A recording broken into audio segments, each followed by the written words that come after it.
Hello friends, welcome back to my channel. आज के video में मैं आपके साथ बहुत ही इम्पॉर्टेंट इन्फॉर्मेशन शेयर करने जा रही हूँ बुटीक मैनेजमेंट से रिलेटेड, जो आपके लिए बहुत ही ज़्यादा यूज़फुल होने वाली है, बेनिफिटेबल होने वाली है।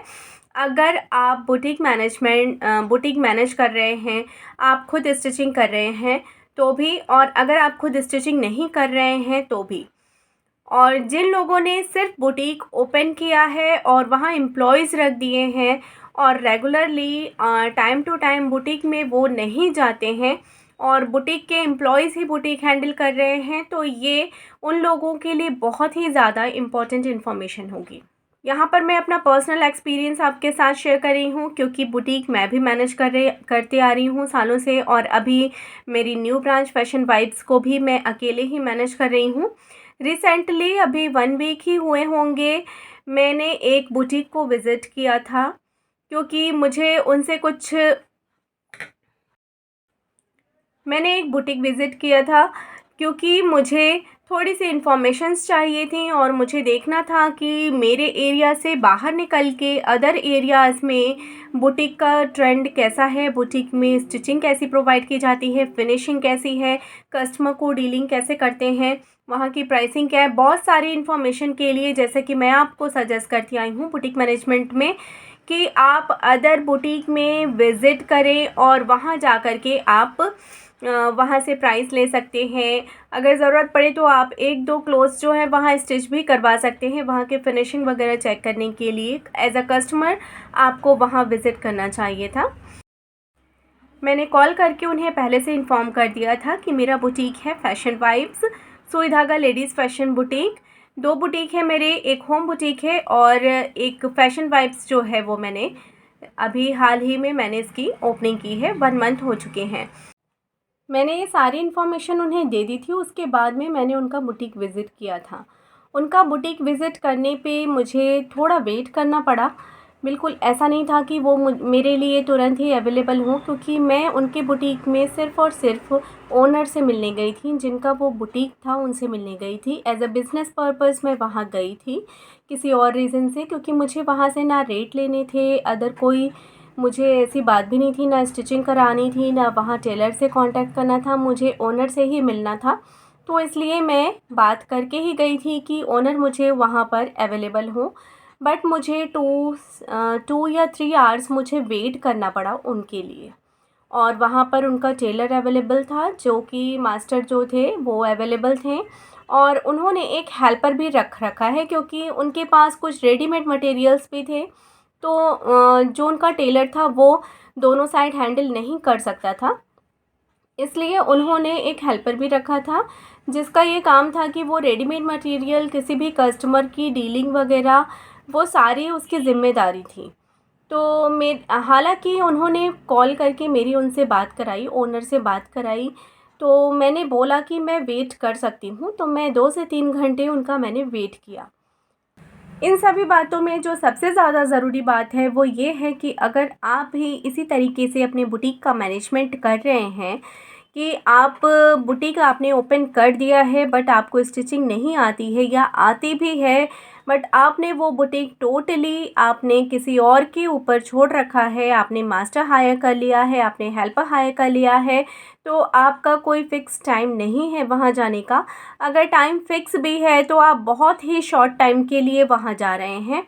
तो ये सारी सिचुएशन जो है आपके साथ अगर हो रही है, तो आप अलर्ट हो जाएं इस चीज़ से कि आपका जो मास्टर है उसके बारे में मैं नहीं कह सकती, क्योंकि हर एक बुटीक का जो मास्टर होता है, अगर हम हायर करते हैं तो उसकी पेमेंट अलग होती है। उसे आप सैलरी बेस पे रख रहे हैं या पीस बेस पे रख रहे हैं, ये आपके ऊपर डिपेंड करता है। तो मास्टर की स्टिचिंग इसमें बहुत ज़्यादा मैं नहीं बता सकती कि वो स्टिचिंग करने में एक्सपर्ट हैं नहीं हैं। ये सारी इन्फॉर्मेशन मैं नहीं दे रही हूँ इस वीडियो के थ्रू, मैं आपको सिर्फ ये बता रही हूँ कि बहुत सारी ऐसी स्टिचिंग भी होती हैं, थोड़ी मोड़ी रिपेयरिंग्स की, स्लीव्स अटैचमेंट की, नेकलाइन की फिनिशिंग अगर नहीं है, या फिर लहंगा स्टिचिंग की हो गई कि लहंगा हाँ सेमी स्टिच है, उसे कम्प्लीटली स्टिच करना है। बहुत सारी ऐसी स्टिचिंग होती हैं जो बहुत ही छोटी छोटी सी स्टिचिंग होती है, जिनमें पूरी कटिंग नहीं करनी पड़ती है, सिर्फ़ और सिर्फ स्टिचिंग करनी होती है। तो जो आप मास्टर हायर कर रहे हैं तो कभी कभी वो अपने वर्क से थोड़ा भी अगर इरिटेट होते हैं या थोड़ा भी थक जाते हैं या फिर उनका मूड नहीं होता है स्टिचिंग का, तो भी वो ये सारी चीज़ों को अगर कस्टमर लेकर आता है तो वो साफ़ तौर पर मना कर देते हैं कि ये चीज़ नहीं हो पाएगी। मैंने उस बुटीक के विज़िट करने पे मैंने ये देखा, जो काम मैं कर सकती थी वहाँ पर 2-3 घंटे बैठने में मैंने ये बहुत ही बारीकी से माइंड किया कि जो काम मैं अपने बुटीक में कस्टमर के लिए बहुत ही ईज़िली कर देती हूँ, उस काम के लिए उनके मास्टर ने कस्टमर को मना कर दिया कि ये नहीं हो सकता। इसीलिए मैं आपको अलर्ट करना चाहती हूँ कि अगर आपने भी ऐसा स्टाफ़ रखा है तो आपकी ये ज़िम्मेदारी बनती है कि आप एक-एक चीज़ उनसे पूछें कि उसने क्यों मना किया? क्या वाक़ई इसमें थोड़ी-सी भी ऐसी बात नहीं थी कि ये काम किया जा सके?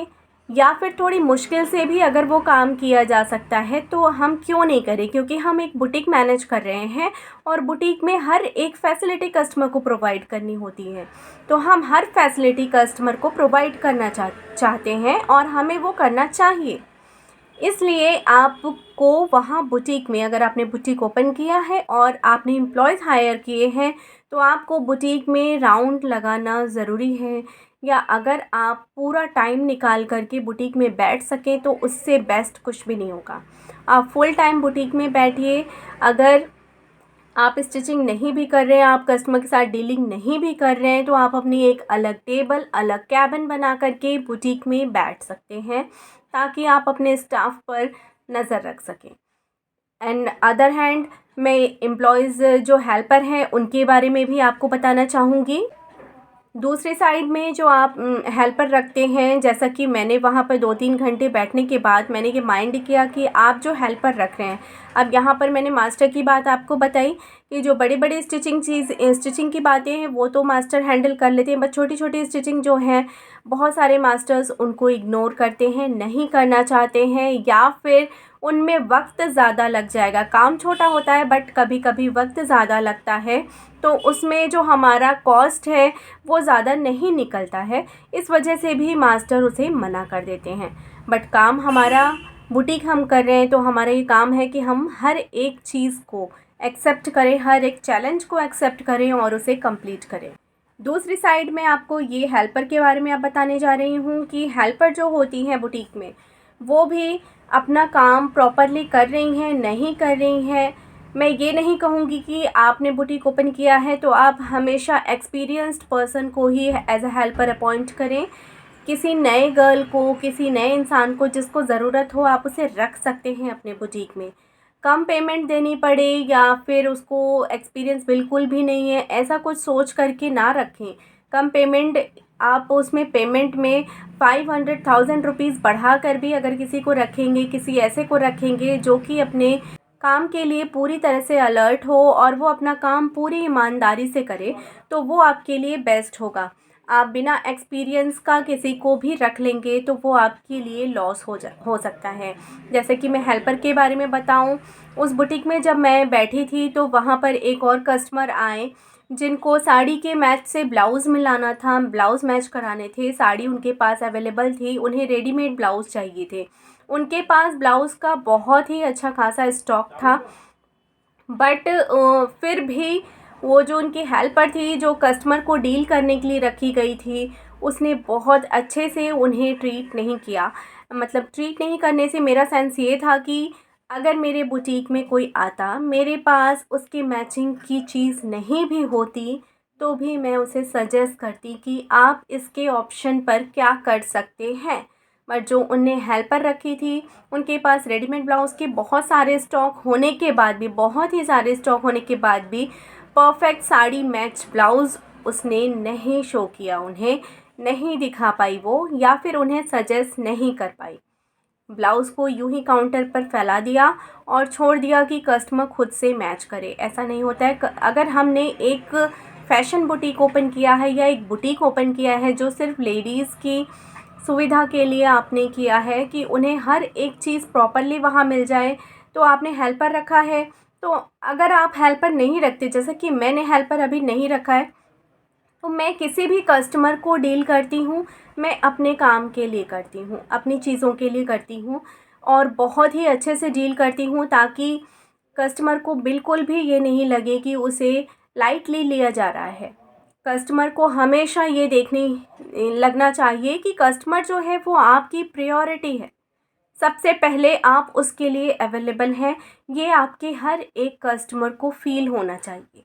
तो इसीलिए मैं कहना चाहूँगी कि अगर आपने हेल्पर भी रखी है तो पूरी तरह से उस पे ध्यान दें, या उसे आप सिखाएं। अगर उसे नहीं आता है तो आप उसे सिखाएं, फ़ैशन के बारे में जानकारी दें। अगर कोई मैचिंग के लिए आता है तो उस फैब्रिक के बारे में जानकारी दें, ब्लाउज़ के बारे में जानकारी दें, या जो भी है फ़ैशन की जानकारी दें, बुटीक से रिलेटेड सारी जानकारी उसे दें, जिससे कि वो कस्टमर को अच्छे से डील कर सके। हो सकता है कि उसे जानकारी ही नहीं हो, जिसे मैंने देखा उसे जानकारी ही नहीं हो कि कस्टमर को डील कैसे करना, उसे साड़ी से मैच्ड ब्लाउज़ किस तरह से निकाल के देना है। अगर वही कस्टमर हमारे बुटीक में होती या मैं वहाँ खड़ी होती उस हेल्पर की जगह, तो एटलीस्ट 1 ब्लाउज़ मैं कस्टमर की पसंद का ज़रूर उसे निकाल के देती। उसके बाद आपके अंदर इतना कॉन्फिडेंस होना चाहिए कि कस्टमर की मैच की जो भी आइटम्स हैं वो आपके पास अवेलेबल नहीं है, उसके बाद भी आपको कस्टमर का ट्रस्ट लेना होता है। बुटीक में ये एक बहुत ही ज़रूरी बात है कि कस्टमर का आपको ट्रस्ट लेना होता है। आप कस्टमर को सजेस्ट कर सकते हैं कि विदिन 6 आवर्स या विदिन 24 आवर्स या विदिन 2 डेज़ मैं आपके लिए ये चीज़ अवेलेबल करवा सकती हूँ। तो इससे कस्टमर का ट्रस्ट बनता है। और तुरंत विदिन 2 आवर्स या 4 आवर्स अगर आप बोलते हैं, तो आप इस चीज़ के लिए आपके पास ऑप्शन ये होना चाहिए कि आप अपने आसपास के शॉप में या आसपास की मार्केट में, जहां आप 15 to half an hour 15 minutes to half an hour में आप आना जाना कर सकें और जा कर के कस्टमर के लिए वो चीज़ ला सकें।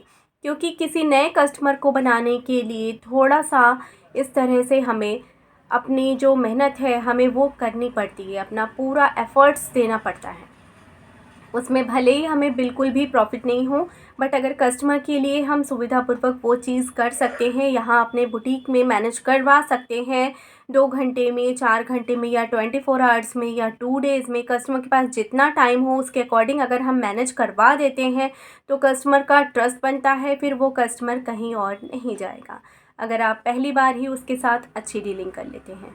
तो फ्रेंड्स, ये छोटी सी वीडियो आपके लिए होप कि यूज़फुल हो, कि अगर आप भी इस तरह के एम्प्लॉयज़ रख रहे हैं, मास्टर हायर कर रहे हैं या टेलर रख रहे हैं और उन्हीं के भरोसे आपने अपना बुटीक छोड़ रखा है, तो प्लीज़ इन सब बातों का ध्यान दें और अलर्ट रहें अपने फ्यूचर के लिए, अपने बुटीक के लिए, अपने बिज़नेस के लिए। आई होप फ्रेंड्स ये वीडियो आपके लिए यूज़फुल रही होगी, तो कमेंट सेक्शन में बताना ना भूलिएगा। चैनल को सब्सक्राइब नहीं किया है तो फटाफट से सब्सक्राइब कर लें। बने रहिएगा हमारे चैनल के साथ अच्छे अच्छे डिज़ाइनर आइडियाज़ और बुटीक मैनेजमेंट टिप्स के लिए। मिलते हैं आपसे अपने नेक्स्ट डिज़ाइनर वीडियो में। Thanks for watching friends.